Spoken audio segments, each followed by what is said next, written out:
minutes. The chair recognizes Gentlelady from Florida.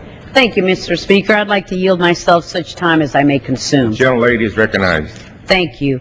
Mr. Speaker, this motion comes at a critical time in our efforts to prevent Iran from dealing a devastating blow to the security of our nation, the security of our closest allies, and to global security and stability. The gravest threat comes from Iran's rapidly advancing nuclear weapons program. Last week, Lieutenant General Burgess, the director of the Defense Intelligence Agency, and General Cartwright, the vice chairman of the Joint Chiefs of Staff, testified that Iran could produce enough weapons-grade fuel for a nuclear weapon within 1 year. But even with this alarming scenario, we may be too optimistic given the Iranian long history of deception. Last December, yet another secret Iranian nuclear facility was revealed, an underground uranium enrichment plant.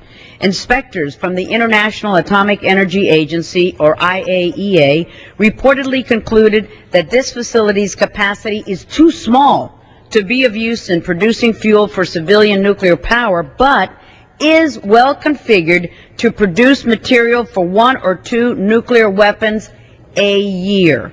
The regime has already announced that it intends to build 10 new uranium enrichment plants and will start construction on 2 in this coming year. There is mounting evidence that Iran has been working on a nuclear warhead for many years. The IAEA's Iran's report from February of this year stated that its inspectors had uncovered extensive evidence of, quote, past or current undisclosed activities, end quote, to develop a nuclear warhead. That same IAEA report, Mr. Speaker, raised concerns, quote, about the possible existence in Iran of undisclosed activities related to the development of a nuclear payload for a missile, end quote. Iran has long been at work on ballistic missiles and already has the ability to strike U.S. forces and our allies in the Middle East, such as Israel and in many other areas. But Iran is not stopping there. A recent unclassified report by the Department of Defense estimated that Iran may be able to strike the United States with a missile by the year 2015. The threat posed by the Iranian regime's nuclear, ballistic missile, and unconventional weapons capabilities is magnified by its continued support of violent extremism. According to the report, Iran is, quote, furnishing lethal aid to Iraqi Shia militants and Afghan insurgents, and Iran provides Lebanese Hezbollah and Palestinian terrorist groups with funding, weapons, and training to oppose Israel, end quote. The same report stated that, quote, Iran, through its long-standing relationship with Lebanese Hezbollah, maintains a capability to strike Israel directly and to threaten Israeli and U.S. interests worldwide, end quote.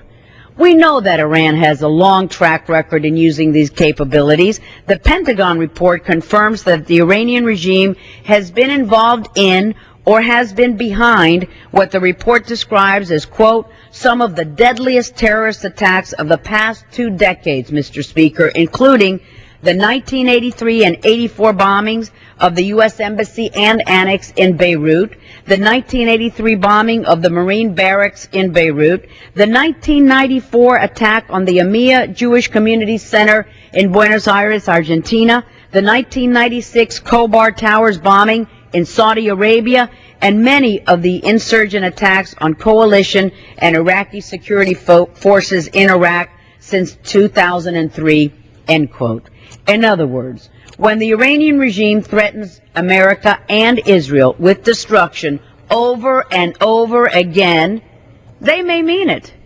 Today, the Iranian Revolutionary Guards is scheduled to begin a 3-day exercise involving their missiles and other weapons to demonstrate their ability to dominate the Persian Gulf and the Strait of Hormuz, the choke point for much of the world's oil supply. Diplomacy and engagement have had no real impact on the regime in Tehran. As Iran sprints towards the nuclear finish line, deadlines set by the Obama administration for compliance have been repeatedly disregarded. Now the strategy appears to be resting on securing a new UN Security Council resolution. However, Russia and China see themselves as friends of the regime in Tehran and have publicly stated that they will not support a resolution that puts any significant pressure on Tehran. In fact, the New York Times reported last week that Secretary of Defense Robert Gates, quote, warned in a secret three-page memorandum to top White House officials that the United States does not have an effective long-range policy for dealing with Iran's steady progress toward nuclear capability, end quote. Mr. Speaker, the Congress must fill this vacuum. We must not sit idly by and wait for Iran to detonate a nuclear device. In February of 2006, the Congress adopted a concurrent resolution citing the Iranian regime's repeated violations of its international obligations, underscoring that, as a result of these violations, Iran no longer has the right to develop any aspect of the nuclear fuel cycle, and urging responsible nations to impose economic sanctions to deny Iran the resources and the ability to develop nuclear weapons. Then we